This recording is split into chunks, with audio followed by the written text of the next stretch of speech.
Hello, everyone. Welcome back to the Link Shack. I'm Michael, your language coach and computational linguist. I help people reclaim their heritage languages, prepare for travel or life abroad, and reach their goals with less resourced languages. So let's jump into today's lesson. Okay, so today we are talking about the stative present. So we talked about what the stative is, also known as the perfective, which also exists in Russian, the only language I can really pull off the top of my head. And this is like I mentioned in the last video. This typically deals with adjectives, qualities, and the results of states.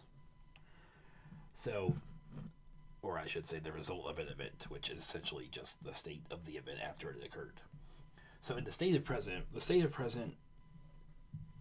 is essentially the same as the what I'm going to call the recently done tense or the recent past, because in the examples given, the words have the same endings on them. So, for example, we have this verb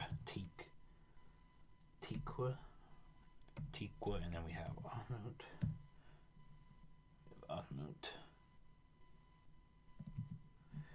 And so tikwa tikwahnu means to sew, as in like not costureira. That's the Portuguese word. Like you're sewing a piece of clothing or something, or a cloth. So this tikwe ahnu, this is the verb that means to sew. If you want to say that he had sewn it, you could do you can take this ro atik ahnu, and then because this ahnu is a long vowel, this u is a u. It's like the u in rude. So this is ro atik ahnu, and then you would put your te, and this means he had. This means not he had. He sewed it. He sewed it. And of course, this could also mean he has sewn it, because he sewed it. He has sewn it. They're both done. These might have slightly different meanings for some people, but looking at this from the past tense, that's what it is. This could also mean he I want to say this could mean he sews it as well. But in the example given, it refers to it in the past tense. So I would say because this is if you're saying that something is sewn, then I believe you can use this, because it would be an adjective in that case. It would be to be. It would have the meaning of to be sewn. Okay, so if this is in the present tense, then the meaning would be something like to be sewn. To tell somebody that some action had happened, and now the shirt existed, or the shirt didn't exist before, and now it's been sewn. So the shirt is sewn. So something like that. And since this is an action word, since so is an action word, you would not a quality word like tall, short, green, or short would be, or wide. This would have the meaning of to be that participle form, that verb participle form. Like drunk is to drink, like eaten is to eat. That type of thing. Because those are essentially qualities of a past action. So we can also there's also you can also, and I know I called this the present, but you can call it the past for qualities, I would say.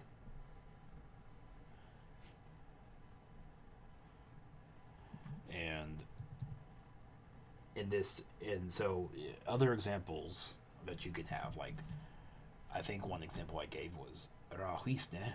So rahuisne plus the stative ending for that, which this means he is strong. So rahuisne. So something like that. And then another example of a verb like this here is, so this means he has sewn it. He has sewed it. To sew is an action verb, as we already described. So using this in the present tense would have to allude to something like it is sewn, right? Or he is sewn. If you use a verb like this in the present tense with the perfective marker, it's going to have a meaning like he is sewn. So somebody sewed him, or someone sewed it. You know, a person could be sewed if somebody sewed something onto them and it became part of their their skin or something. But that's not realistic. Something interesting happens when you use that, whenever you turn this on unha. So unha means to live. It means to live, but it can also mean to be alive. Okay, so in this case, there's an example in the book where kunhe plus your glottal stop or your perfective stative marker, kunhe does not mean I am living.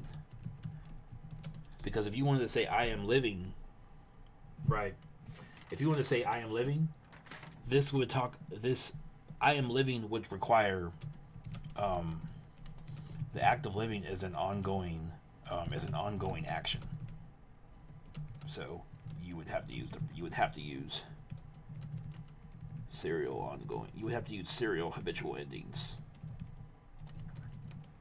for I am living. Okay. Because this is being used with the stative unha turns, or rather I should say the stem reverts to its quality form or adjective form, which means it becomes I am living in this case. Or sorry, I am alive, excuse me. I am living would be something like kunhe would be like, kunhes. It might be kunhes, which mean you're actively living right now. You're performing the act of living, if that even makes any sense. Okay, so this is always going to be. I just want to show these examples here so you can understand that if you have a verb where you have an action, I would say if a verb has an action form, then if it's used in the past perfective or the stative, then the meaning becomes a quality or past tense of a verb. Drunk to drink, eaten to eat, etc. Same with this. So that goes with this.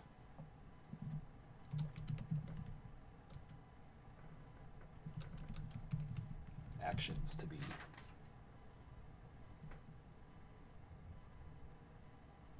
Yeah, actions to be expressed. We need to use the habitual endings or habitual present endings.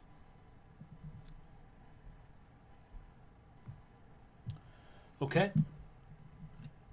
So we have that. So we do have this this can be used like he sewed it. He had sewed it. So you could say this for he for he had for he sewed it. I have the T marked on in my notes as had, but I think that's just describing the past, the tense. Okay, and then we also have this in the past. So in the past ending, we can also do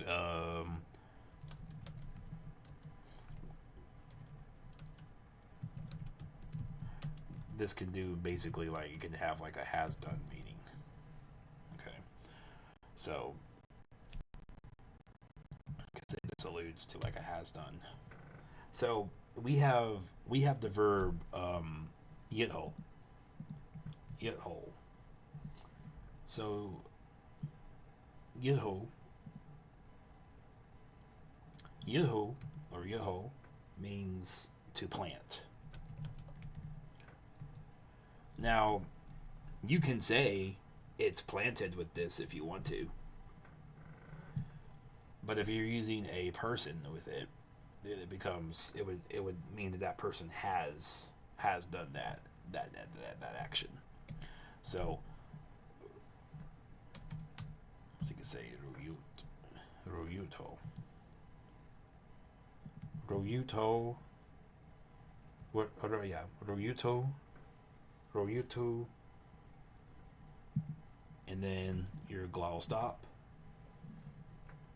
So royutu, he has planted. Now, with this royutu, he has planted. With this ending here, you can also you can add a had to this by simply adding hawk, right, or adding the serial past to this. So by adding the past, the habitual past ending to this, you can get a he had planted. So ruyutu hawk versus ruyutu. Similar, but they refer to different times. Okay, so this will refer to an action, that was recently done, that was recently completed. He had just planted something, like today or recently, or maybe you told him that maybe he's your father and you wanted him to plant you some tomatoes, and he has planted them, and your mom, maybe you went out to go get something, run an errand, and your dad finished up the planting of the tomatoes, and your mother told you that your dad finished the planting tomatoes for you. This is what you would say. Ruyutu. But really, it would be like, Ruyantu, or Royutu,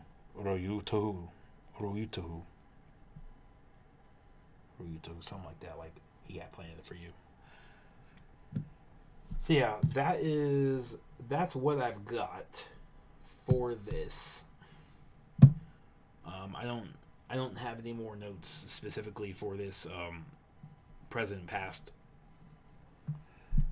endings thing for the stative aspect, but this should be helpful enough. This should explain everything, because there are verbs that can also take the meaning of qualities that are not the past tense of verbs. Like eaten simply describes the fact that the eating is finished.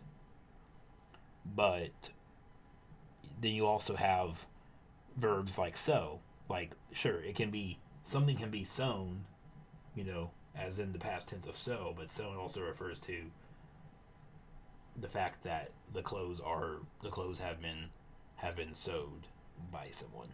They've been knitted in a way. And alive is different. Alive is a little bit different because because you can live your life. Your life is not lived because you have not reached the end of it. So your life is not lived. Your life is partially lived because you are X years old and you've done certain things to get to this point, but your life is not completely done being lived yet.